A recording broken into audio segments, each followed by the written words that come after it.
Commercial poultry, a steadily growing venture linked with global supply chains of chicken, eggs and feathers. The global poultry market has been expected to witness significant growth over the next 10 years due to the rising production and consumption of poultry. In East Africa, this production is heavily supported by the growing trends in consumer behavior and a rapidly growing population that ensures supermarkets, restaurants and bakeries continue to demand for poultry products. This in turn created a high regional market exchange for feeds, birds and eggs. In the past couple of months, however, a pandemic outburst is shifting the business norm. COVID-19 came with limitations to transport of feeds, eggs and extension services for both the local and export farmer, the result being reduced sales while the cost of maintenance shoots up. Is there an opportunity in the scourge? Tonight, we'll look at overcoming the impacts of COVID-19 on poultry. Coming up on Seeds of Gold. What farmers are doing right now is thinking irrationally. They would rather sell a tray of eggs at 5,000 shillings and go back to their bank accounts or pockets and add on to top up to what they've gotten from the eggs they've sold. Whereas that might make some sense to the layman, technically it does not make a lot of sense. This is a time now to be as creative as we can, and it is a time to make sure that you survive rather than thrive.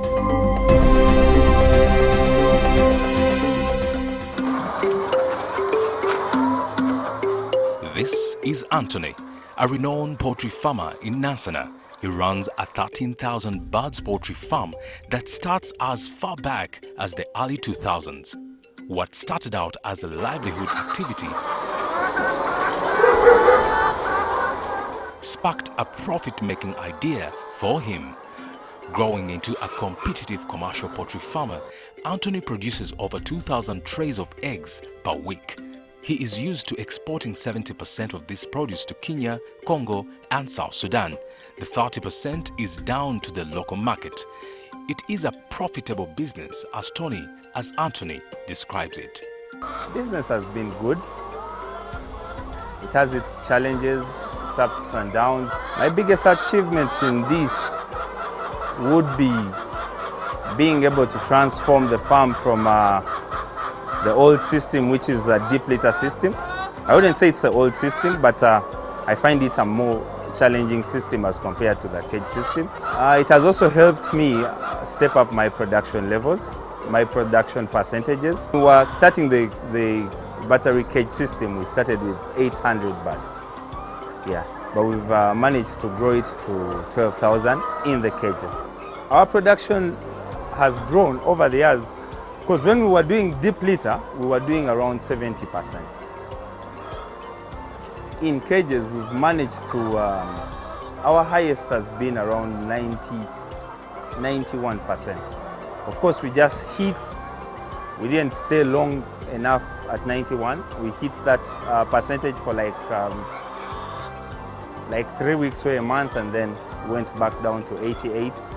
That is also basically dependent on many other factors like the breeds, the feeds, the environment, the workers, the attitude you put towards the work. So this percentage in production is basically your inputs. What you give them is what you get back. Price fluctuations depend on festive seasons, crop activities and disease outbreaks. This time around, however, the price fluctuations were not seasonal for Anthony. As he requested for a delivery of feeds, he was struck by the news that he could not buy any more feeds. That was just the start. COVID has affected us. First of all, our productions have dropped. What farmers are doing right now is thinking irrationally. They would rather sell a tray of eggs at 5,000 shillings and go back to their bank accounts or pockets and add on to top up to what they've gotten from the eggs they've sold. To me, as a farmer who was comfortable before this COVID-19, making margins and being able to pay my loan installments and stuff, I find it a little complicated right about now. to keep paying my installment and also keep afloat. Keeping afloat is making sure the birds are eating the normal feed, the production is stable, my vet doctors are getting their salaries or they're doing what I'm able to medicate just in case these birds fall sick. I'm able to pay my salaries, utilities, water and electricity. It's different now.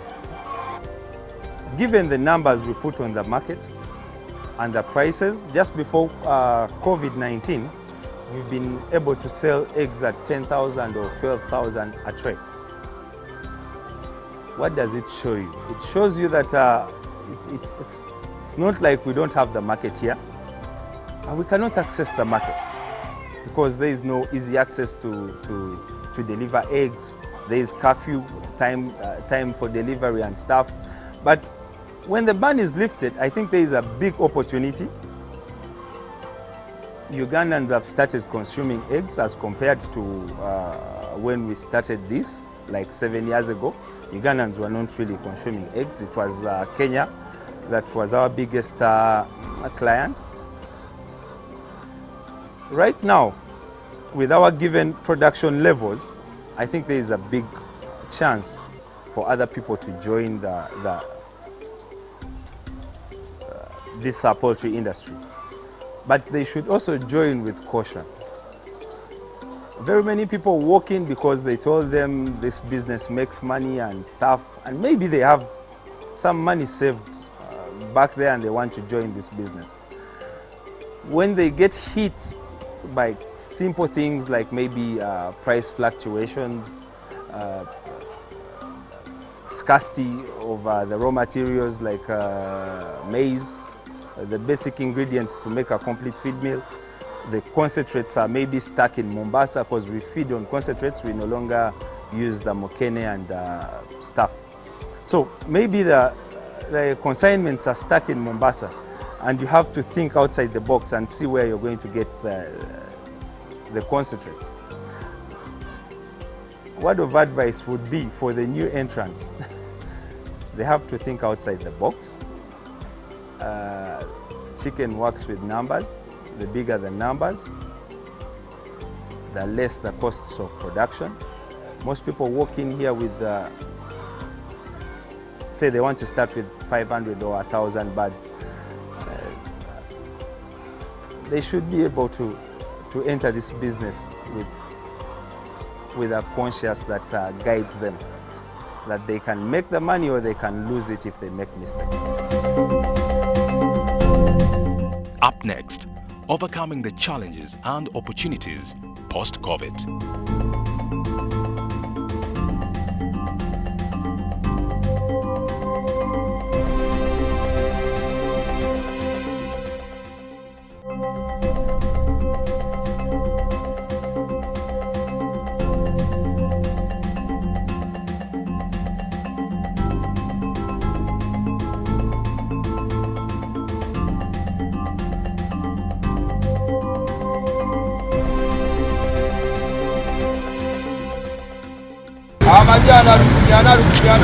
Despite the impacts of the pandemic to the cross-trade of poultry industry, there are still opportunities to seize ahead. Francis is an expert on poultry growth and business development. He advises on cost-effective measures that not only ensure survival, but also provide opportunities to growth post-COVID-19. We are in a tricky time and the business is hugely affected. I imagine the farmers are not having a very easy time. This is a time now to be as creative as we can. This is a time to be as attentive to the farm as we can. And it is a time to make sure that you survive rather than thrive. We have seen good days. The past 6 months have been a very good time for business, where cost of feed has been low and the cost of eggs has been high. But we are now in all of a sudden, the coin has flipped. The cost of feed is continuously rising, and the cost and the price of eggs is continuously falling. So it is very tricky. We need to find the balance. And some of the things that you may look at as a farmer in this time is paying attention to your costs. It is now time to be very cost sensitive. When I talk about cost sensitive, some people think about cheaper options. When I talk about being cost sensitive, I'm not talking about cheaper options, but getting more value for money. Most farmers have been tele-farmers where they just call the feed miller and they call the manager, go and buy feed, and that is it. It is now time to monitor your feed. It's time to calculate how much feed am I giving to my birds. We have about two systems. We have deep litter system in laying birds, and we also have cage system. The birds that are on the floor normally eat more than the birds that are in the cages, but we have an average for both systems. The reason why the birds that are on floor eat more is because they walk around a lot. They use a lot more energy, so they need a lot more feed on average. The birds that are in the cage don't move too much, so they need a lot lesser energy. So on average, you need about 120 grams per bird for the birds that are on the floor, and you need about 110 or 12 to 115 grams per bird on those that are in the cages. So you can do your maths. If you have about 1,000 birds, that is about 120 kilograms a day. So you need to calculate. Instead of giving 150, it is now time to calculate. Sometimes we find managers or farm workers who have a few birds behind the fence or nearby. So when you order feed, they take some for themselves. So now it is time to calculate how much birds, the quantity of the birds you have, and you calculate with the feed intake I've given you. Remember, for the birds that are on the floor, 120 grams per bird. For the birds that are in the cages, 115 grams per bird. I've heard of issues where people are thinking, why don't we just cut the amount of feed that we're giving the birds, such that we have the birds stay alive for the longest time possible. Whereas that might make some sense to the layman, technically it does not make a lot of sense. Because one, you need eggs to sell. A bird on average needs about 60 grams to be able to survive, to be able to move around, and the other 60 grams is what it is going to use to give you eggs. Now when you cut on the feed, the birds might be able to survive, but they will not be able to give you eggs. And you need these eggs to get money to buy feed the next day. So it is better you look at utilizing the feed you have. It is not wise to cut on the feeds, because if the birds survive these 3-4 weeks, it will affect their health. By the time the lockdown is out and by the time business resumes as usual, your productivity of the birds will be low. Because one, there's a certain level of protein that they need on a daily. There's a certain level of energy that they need on a daily. So if you provide less, it means you're going to deplete reserves. Chicken, like human beings, have reserves. That is why if a person no longer feeds enough feed, the body will start to burn fat so that it gets energy to move. So the longer you take without giving the adequate quantity of feed, the reserves of calcium, protein will be depleted, and the birds will not be healthy enough. So this will affect the productivity in the long run. I would not advise you to cut on the quantity of feed you're giving, but rather make sure that you're giving it the right quantity. Instead of wasting through having poor feeders, instead of wasting through just telefarming, make sure you're monitoring everything step by step right now. We don't have too much office work now. It is time to focus on the farm. So that is my take. Cutting feed quantity is not the right measure right now, because it will also reduce on the calcium required. You will have a lot of egg breakages. Instead of reducing the egg breakages, the people will say, well, we cannot buy your eggs because the shells are weak.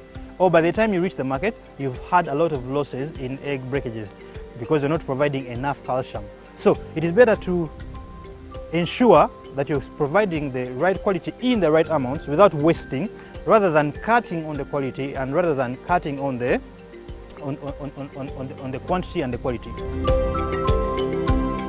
Adopting better feeding practices is more than just feeds.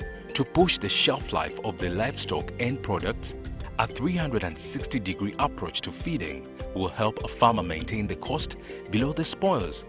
For this concern, it's recommended to look at the feeding apparatus, schedules and other dietary measures as a contemporary manager plans. It is now time also to look at the equipment we have. Some of the feeders that we use in the farms waste a lot more feed than others. So instead of focusing on getting cheaper feed, let's focus on utilizing all the feed that we have. If you have wooden feeders right now, wooden feeders are tricky, because instead of having 120 grams per bird in deep litter, you might find you're feeding up to 130 or 135 grams per bird. It will be more expensive buying the feeders at once. I would advise you roll them out slowly. The little money you're saving for 1 week, use that to buy feeders, which can save you more money the following week. So when you move from the wooden feeders to the plastic feeders, you're saving money by saving feed wastage. So whereas someone would think of buying very poor quality feed, a person who is thinking about saving and giving the exact quantity that the birds need would get more value for money. Wooden feeders are a little bit tricky, not only in this time where you need to be more careful, but all through. If reducing costs is the easier part for you at this, raising above sea level by encouraging productivity should make a difference for the next poultry farmer. There are two things I would want to highlight. You might say I don't have a strong relationship, or right now I cannot access the right quantities of feed because of the lockdown. There are two things you can look at. One, look at the productivity of your flock. There are some people now who are not able to calculate whether their birds are productive or not. When you look at a person who is having maybe 70% or 60% production right now, and they're selling their tray of eggs at 8,000 or 7,000, I think they barely can make any money. It is time to make tough choices. It doesn't make sense to keep birds that are giving you a 60% production with this cost of eggs. If the cost of eggs was 10,000 or 12,000, maybe you would keep those birds. But it is now time to off-lay. Let the birds go. If your production is below 70% and your price of eggs is not higher than 10,000, it may not make sense for you to keep the birds. Secondly, it is possible that there are some birds that are not productive, whereas there are those that are productive. There are vets that can help sort out birds that are not productive. When you lift a bird and you place two fingers behind where the eggs come from, if it is not big enough to accommodate the two hands, it means this bird is not productive. It is not laying regularly. You can use that, or you can ask a vet to come around and try to sort out. They can find out which birds are not as productive, and you can sell those off, and you keep the birds which are more productive. This will reduce the amount and the pressure of feed you need. So it will reduce the amount of feed that you require, and you can try and play about with that. There's also market. Right now, there's a very low market. For the bigger farmers, it's tricky, but for the smaller farmers, I would advise move out of your comfort zone. Try to reach the people near you. I know farmers who have, like the farmer that is being featured, who started the website. People are able to make orders. There are those who are marketing on WhatsApp platforms, but there are those also who can access the shops, supermarkets near you. I've seen small trucks around. There are quite many, but give it a try. Move and access the farms that are near you, rather the shops that are near you. Try to sell the eggs. If someone is coming to your farm, they're offering you 7,000, but you can take the egg to the market at 9,000, it's better. So try to be creative and pick lessons. Once we are back to normal, don't sit back. Try to develop your own market. Get a niche of your market. Secondly, for people who are able to market the eggs, especially if you're feeding with us, you're able to get the yellow yolk in your eggs. There are people who have a preference for the yellow yolk. Whereas the market prices are about 8,000 now, or even lower, you're able to sell the eggs to people who understand the quality and those who appreciate the different color of the eggs at probably 9,000 or 10,000. So it is time to market and tell them, my eggs are a little bit different. This is how I feed them. This is how they look, and people will be willing to give you that. The marketing of commercial broilers or eggs, as well as products, is more complex in these COVID times. However, farmers like Anthony have over time established reliable clientele outside the usual scope of who will always stay loyal to the quality produce. This includes digital and other markets. Such systems is where Anthony finds the opportunities that allow him to be optimistic about the future of this business. The poultry industry's profitability is basically dependent on like 3 factors. If you do the right thing, number 1, biosecurity. You have to make sure that the birds are healthy full time. You cannot afford to keep medicating these birds, and it's also not safe because even the drugs we give these chickens, the antibiotics, they indicate on the circuits that eggs are not safe for production, or the meat is not safe for consumption, maybe till after 5 or 7 days. So you have to take care of the biosecurity so that you use less medication, which also safeguards your profitability because you're not spending. Number two, you have to take care of, you have to monitor the feeds, the quality of the feeds. Now feeds, we put so many ingredients to make a complete feed meal, but you have to monitor the quality and the quantity at the same time. Bookkeeping is a very, very big thing.